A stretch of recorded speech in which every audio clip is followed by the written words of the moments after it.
Hello.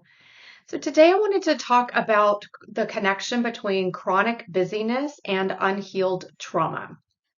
So first, I want to start out and acknowledge that we live in a capitalist driven culture that values achieving and moving at a fast pace and pushing and sort of go, go, go more than almost anything else, right? And we are trained from the time we are really young through various means, through media, movies, TVs, books, definitely through, school and other places that we need to quote unquote succeed. And the version of success that we are driven toward has nothing to do with well being or health or balance or happiness. Instead, it has to do with achieving goals, right? And the vast majority of those goals center around getting a college degree, getting the right job, making money, achieving awards, even, and acquiring status and material objects. So the home, the car, the white picket fence, that whole deal, right? So we are trained on many, many levels to want those things. And of course, we have to want them to some degree because we have to make a certain amount of money to survive. And if we are to thrive, then our society almost demands that we push ourselves if we want to thrive. So that is sort of an aside to what I'm talking about. Again, we're plugged into this machine and it's just kind of the way it is in the West. And yet there are deeper, more subtle, I won't say important, but more things that are more in our control that we can talk about in terms of the connection to unhealed trauma.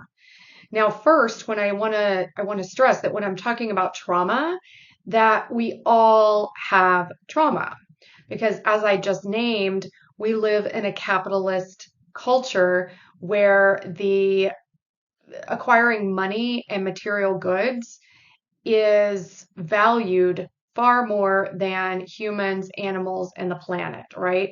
That's just the nature of a capitalist society is that those things, money is sort of God, as they say. So our well-being is not really of high value unless it relates to our ability or inability to make money, right? So that definitely is traumatic for all of us because we're living in a system that doesn't really care about people. And if we grew up in homes where our needs were not valued, where we were not validated, where we did not feel loved, where we weren't cared for optimally, which is most people to varying degrees, then we also have trauma as a result of that. And I could get into all sorts of examples, but there are things that happen to us in life that are really distressing, that we are, for various reasons, unable to process at the time. So anything that we are not able to compassionately witness in our own experience, or that we are not held compassionately in while we are dealing with it, those things are traumatic. So basically, trauma is too much, too soon, too fast. Those things create trauma, right? So we all carry it. And when I talk about trauma, I'm talking about mental, emotional, physical, spiritual. So it may play out on one of the levels or all of the levels.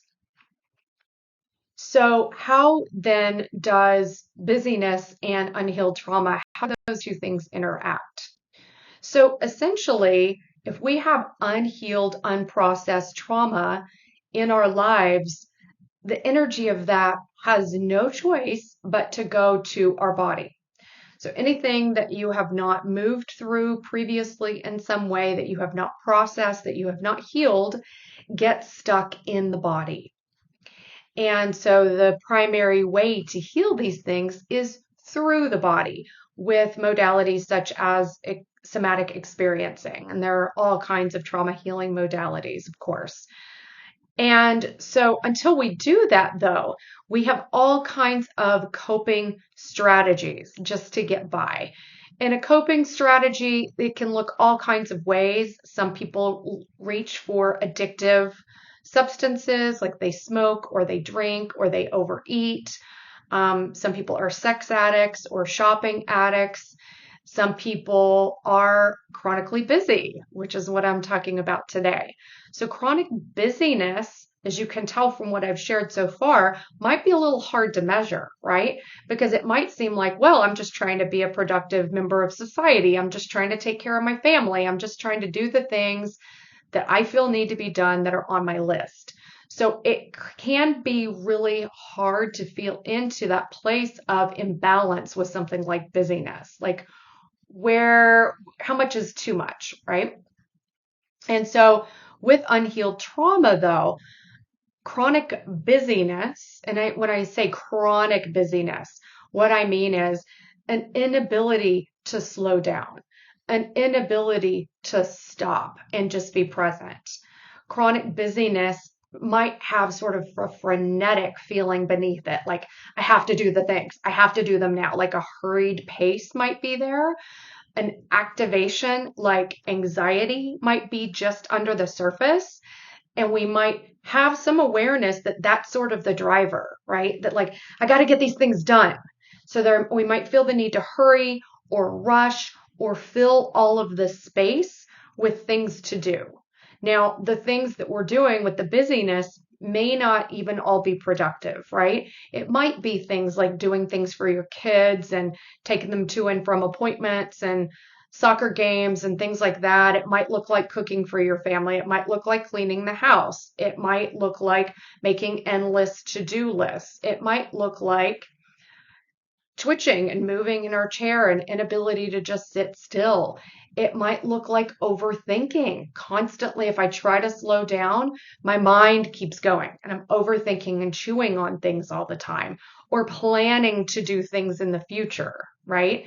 And so it's got a quality to it that is there's a fast pace and there's a I've got to do it and I've got to keep going, right?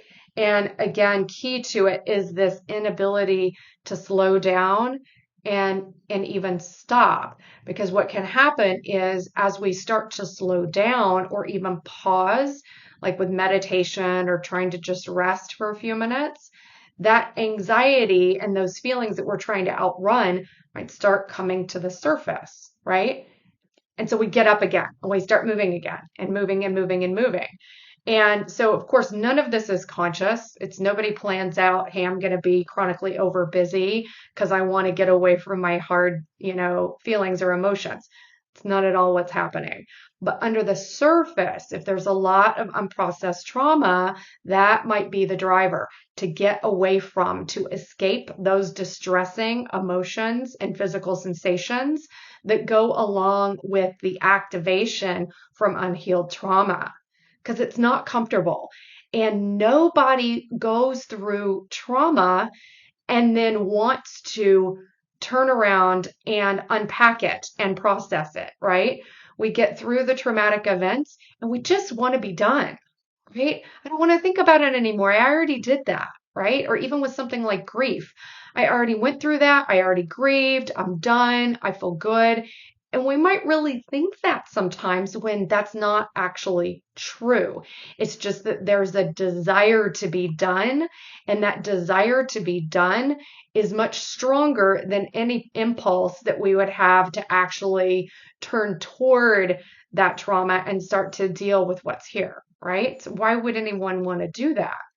Well, chronic busyness, and this is, of course, just an example of a coping strategy. There are many different ways, many different things that we might do in order to cope with unhealed trauma. But as an example, this kind of chronic busyness might help us to actually literally outrun those distressing emotions.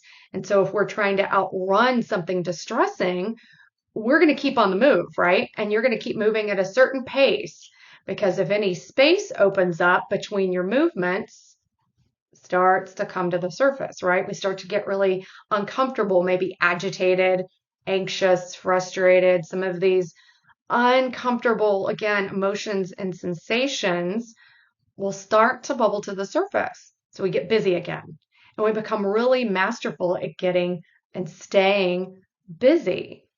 So the impetus to slow down might not come until later, right? And when I say later, I mean we might have been doing this for decades, been busy and had it working pretty well as a strategy. And then at some point, for some reason, and it may be midlife, it may be some other thing that happens in life, we suddenly become aware that, oh, this isn't working anymore. And perhaps that's an illness. So let's just say that, you become ill physically. That creates this internal impetus to sort of look around and take stock and say, okay, wow. As I pause even just a little bit, I see my patterns of chronic busyness. And I see how that chronic busyness and high stress and activation over a long period of time has brought me to this place of illness. And so now, because I'm ill, I'm sort of backed into a corner, right? And so, okay, I don't want to do it, but now I'm going to start unpacking some of these things because I have a sense now that if I'm honest with myself, that there are some things I haven't tended to. There is some pain from my childhood abuse. There is some grief from the losses in my life that I didn't really deal with. I just wanted to be done as quickly as possible. So I convinced myself that I was, right? And so then we become open to slowing down and starting to look at the content, the unhealed trauma, the untended emotions and grief that have sort of been crying out for our love and support, again, maybe for decades, right? So ideally, though, we don't hit up against something like a physical illness or some major calamity in our lives before we start to recognize that we have been running on overdrive in an attempt to escape the inescapable, because it is inescapable. Again, trauma gets lodged in our bodies until we turn toward it in an effort to sort of unpack and process what's there. Now, I want to name that this process of unpacking and processing through trauma is not fast process. It is a slow and methodical process because we want to go slowly with trauma healing because it can be too much, right? Like I said earlier, too much too fast is not good. That creates more trauma. So we go slowly, right? And at the same time, tending to those feelings inside of us that say it's an emergency, I have to go fast, because that's part of unhealed trauma too, right? It's part of that hyperactivation that's a part of trauma. So we go slowly. But for now, what can you do? So for now, one thing you can do is start to just slow down just a little bit, bring a little bit of space in. So we don't necessarily want to go from, hyperactivation, chronic busyness, high speed to stop, right? That's too much, too fast. So you can stop somewhere else on the continuum. Okay, slow it down just a little bit, right? So if you have a tendency, you might, if you're chronically busy, to move quickly, just slowing it down, noticing your pacing, even starting to walk more slowly. Watch how quickly you speak, speaking more slowly. And the various tasks you do, just slow it down a little bit. So that will help. Maybe take a look at your to-do lists. Okay, how much on this list actually needs to be done, right? So we tell ourselves stories that, these things are an emergency, they have to be done. But I'm willing to bet that if you have a long to-do list, all of those things don't have to be done right away.